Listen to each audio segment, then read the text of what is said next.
అనాదిగా మానవుడు ఆకాశపుటంచుల నుంచి ఏదో తెలియరాని జ్యోతి సైగ చేసి పిలిచినట్లు చైతన్య సాగరంపై పయనిస్తున్నాడు. సనాతనంగా మానవుడు భగవంతుని పరిపూర్ణతను, సత్యాన్ని, ఆనందాన్ని, అమృతత్వాన్ని అన్వేషించడంలో నిమగ్నమై ఉన్నాడు. అయితే మానవుడు వాటిని ఎలా సిద్ధింప చేసుకోగలడు? గత కాలం నాటి భారతావనికి దీని సమాధానం తెలుసు.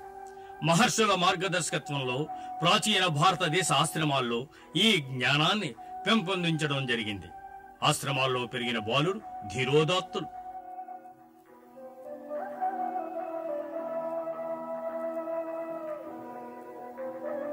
యముణ్ణి సవాలు చేసి అమృతత్వ మర్మాలను వెల్లడి చేయమని కోరిన బాలుడు నచికేతుని కథ ఎవరికి తెలియదు? వాస్తవానికి ఆశ్రమాలు లేని భారతదేశాన్ని మనం ఎప్పుడూ ఊహించలేం. ఆశ్రమంలో పెరిగిన భరతుడు అనే రాకుమారుని వల్లనే ఈ దేశానికి భారతదేశం అని పేరు వచ్చిందనే నమ్మకం ఉంది. వేల సంవత్సరాలు గడిచిపోయాయి. బ్రహ్మాండమైన భౌతిక విజయాలు సాధించినప్పటికీ వాటిని ఆదుకొని బలపరిచే ఉన్నత చైతన్యం లోపించడం చేత అవి మానవులను వినాశనం చేరువకు తీసుకుపోతున్నాయి.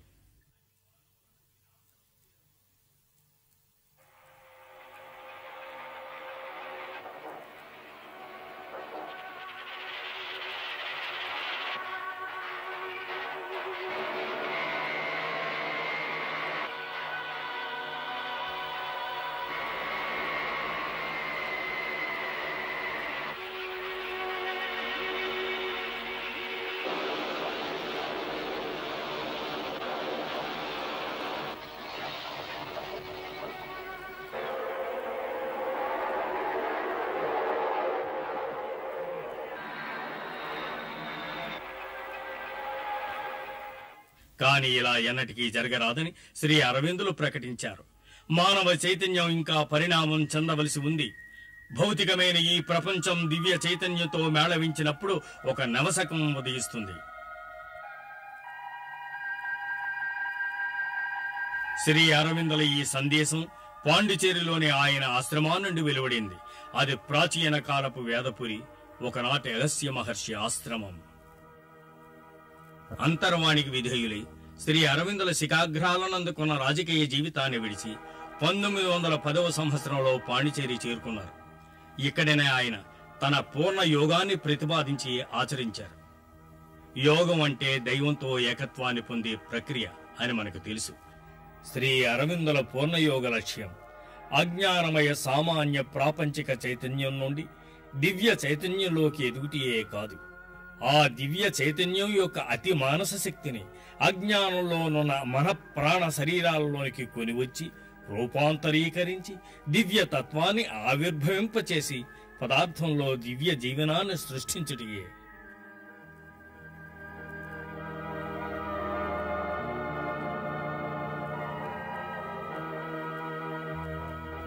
అది 1920. శ్రీ అరవిందుల ఆధ్యాత్మిక సహచరి శ్రీమాత పాండిచేరిలో శాశ్వతంగా స్థిరపడ్డానికి వచ్చిన సంవత్సరం. అప్పటి నుంచే ఆశ్రమం రూపుదిద్దుకుని త్వరితగతిలో వృద్ధి చెందడం ప్రారంభించింది. శ్రీమాత ఇలా అన్నారు: ప్రార్థిస్తూనే పని చేద్దాం. నిజానికి పని శరీరం చేసే అత్యుత్తమమైన దైవ ప్రార్థన. అందుకే ఈ ఆశ్రమ సామరస్య సముదాయం 2000 మంది పనిపాట్లతో సందడిగా ఉంటుంది. వారిలో కొందరు ఈ శతాబ్ది ప్రథమ దశాబ్దంలో శ్రీ అరవిందుల సహ విప్లవ యోధులుగా చరిత్రను సృష్టించిన మహామహులు. మిగిలిన వారిలో మొగ్గ తొడుగుతున్న తేజస్సులు వందలాది ఉన్నారు. అయితే 8 ఏళ్లైనా 80 అయినా అందరూ ఆమె బిడ్డలే.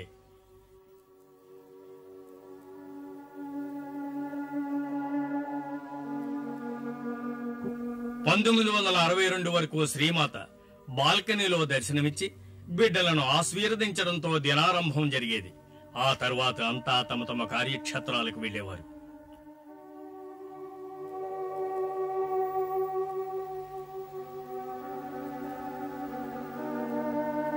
విద్యార్థులు, ఉపాధ్యాయులు శ్రీ అరవింద అంతర్జాతీయ విద్యా కేంద్రానికి వెడతారు. అక్కడ సమగ్ర విద్యకే ప్రాముఖ్యతనిస్తారు. ఇది విద్యార్థి వ్యక్తిత్వం, సర్వతోముఖ వికాసం పొందడానికి తోడ్పడుతుంది.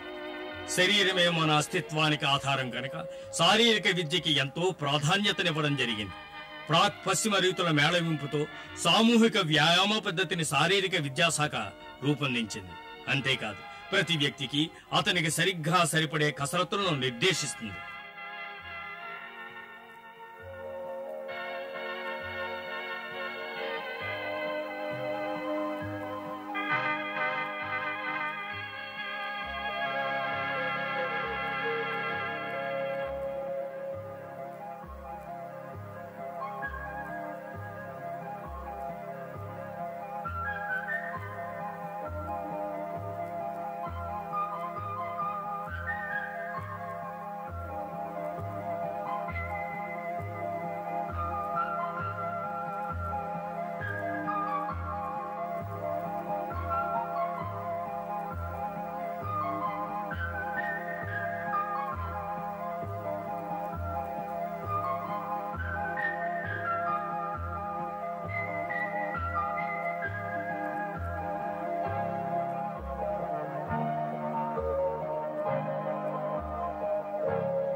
నిజమైన జ్ఞానాన్ని కలిగజేయడమే విద్య యొక్క అసలు ఉద్దేశం కనుక సరైన దృక్పథంతో చేస్తే పని అంతా విద్యే అవుతుంది. పని ద్వారా దైవాన్ని సేవించాలన్నదే ఈ దృక్పథం. ఎవరే పని చేసినా దానిని సాధ్యమైనంత పరిపూర్ణంగా చేయాలి. ఇదే ఆశ్రమంలోని దీక్ష. ఎందుకంటే పనిని ఆ భగవంతుడికి అర్పించి దాని ద్వారా తన పరిపూర్ణతను ఆకాంక్షించినప్పుడు ఆ పని యోగమే అవుతుంది. ఆశ్రమవాసుల్లో కొద్ది గొప్ప తేడాలు లేవు. అందరూ సాధకులే. ప్రతి ఒక్కరూ మార్గదర్శకత్వం కోసం చూసేది ఆ శ్రీమాత వైపే. 50 సంవత్సరాల పైనుంచి ఆశ్రమానికి మార్గదర్శకత్వం చూపిస్తున్న శ్రీమాత అవిశ్రాంతంగా పాటుపడడంలో ఒక అత్యంత సముజ్వల ఉదాహరణ.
వివిధ ఆశ్రమ శాఖల్లో తయారైన వస్తువులకి బయట ప్రపంచంలో ఎంతో గిరాకీ ఉంది. బొంబాయిలో వాటి వస్తు ప్రదర్శన చూసిన వారు వాటి కళాత్మక శ్రేష్టతను మెచ్చుకుంటున్నారు.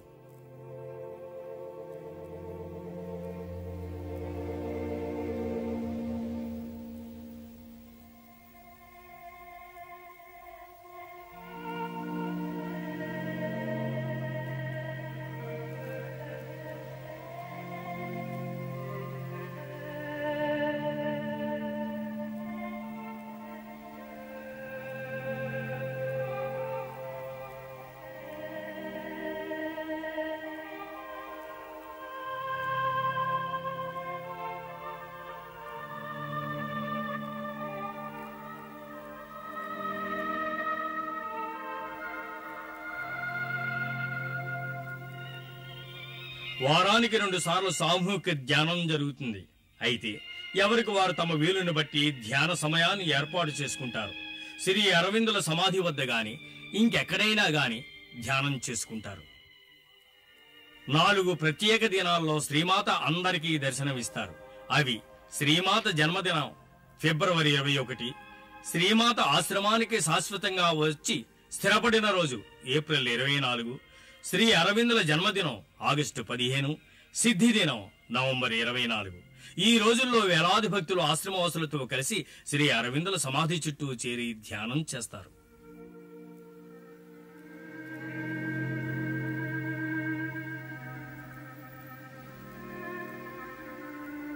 శ్రీ అరవిందులు, శ్రీమాత ఇరువురు ఈ 4 రోజుల్లో తమను వరుసలలో వచ్చి దర్శించే భక్తులకు ఆశీస్సులను అందించేవారు. 1950 డిసెంబర్ 5న దేహత్యాగం చేయడానికి పూర్వం 24 సంవత్సరాలు శ్రీ అరవిందులు నివసించిన గదిని దర్శించుకునే భాగ్యం వారికి కలుగుతుంది. దర్శనం కోసం రోజు తన గది బాల్కనీలో శ్రీమాత కనిపించేవారు.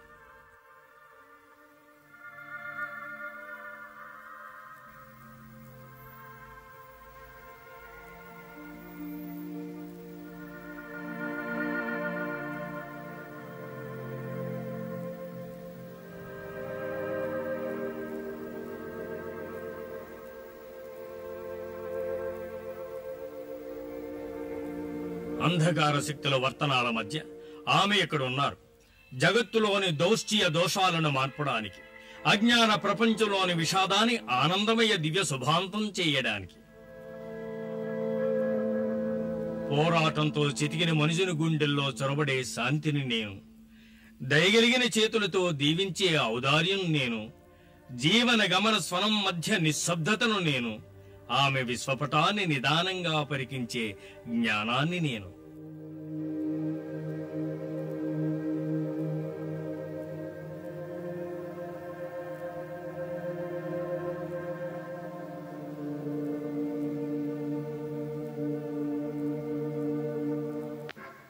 క్రీడాస్థలంలోని భారతదేశ చిత్రపటం ముందు శ్రీమాత కూర్చునుండగా సైనిక వందనం జరిగేది. ఆ తరువాత ధ్యానంతో దర్శన దినం ముగిసేది. మానవుని మహోన్నత భవిష్యత్తు కోసం, ఒక నవశకం ఉషోదయం కోసం శ్రీ అరవిందాశ్రమం పనిచేస్తోంది. అప్పుడు ఆధ్యాత్మికంగా మేల్కొన్న భారతదేశం మానవుని నిజమైన గమ్యం గురించి ప్రపంచానికి బోధిస్తుంది. ఈ నవయుగం ఆవిర్భవించడానికి ఆశ్రమంలోని సాధకులంతా తమ వంతు కృషి చేయాలన్నదే ఆశయం. ఇది సరైన చైతన్యాన్ని పెంపొందించుకున్నప్పుడు, ఒక మహా చైతన్యాన్ని వహించగల మృదు శరీరాన్ని రూపొందించుకున్నప్పుడు మాత్రమే సాధ్యం. శ్రీ అరవిందుల సందేశం జాతి మత హద్దులను అధిగమించి సమస్త మానవ జాతికి ఉద్దేశింపబడింది. వారి ఆశ్రమంలో ప్రపంచంలోని ప్రతి భాగానికి చెందిన వారున్నారు. దైవానికి తమను అర్పించుకుంటూ, పరమ సత్యాన్ని ఆకాంక్షిస్తూ, సర్వదా అసత్యాన్నంతటినీ నిరాకరించే ప్రయత్నంతో వారు సాధన సాగిస్తున్నారు.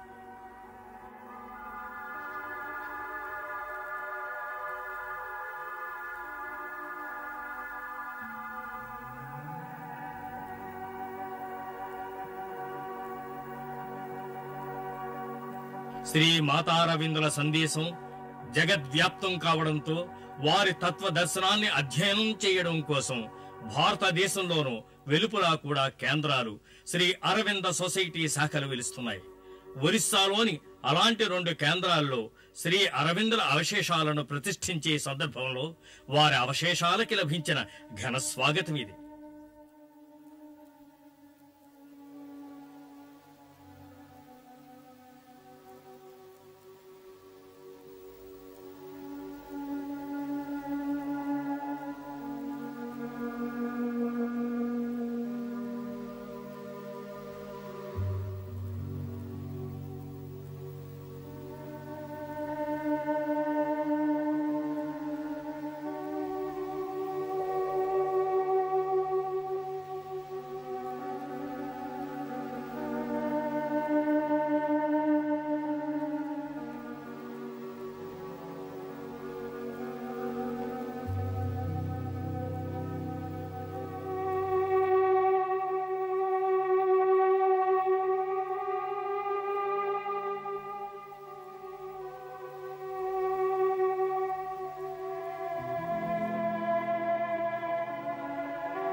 శ్రీ అరవిందుల మానవ ఐక్యత ఆదర్శానికి, మానవ జాతి నూతన భవిష్యత్తు ఆవిర్భావానికి సాహసోపేత ప్రయోగంగా రూపునిస్తుంది పాండుచేరి సమీపంలోని అంతర్జాతీయ నగరం ఆరోవిల్.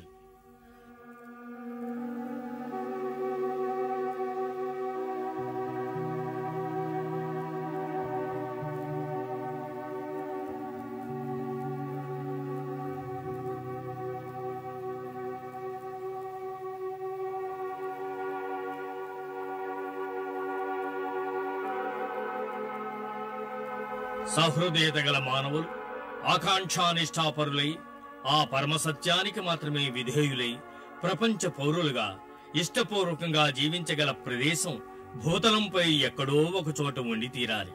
శ్రీ అరవిందాశ్రమం అట్టి ఆదర్శం వైపునకు వేసిన ఒక్క అడుగు ఇంకా పసిపాపడుగే కావచ్చుగాక.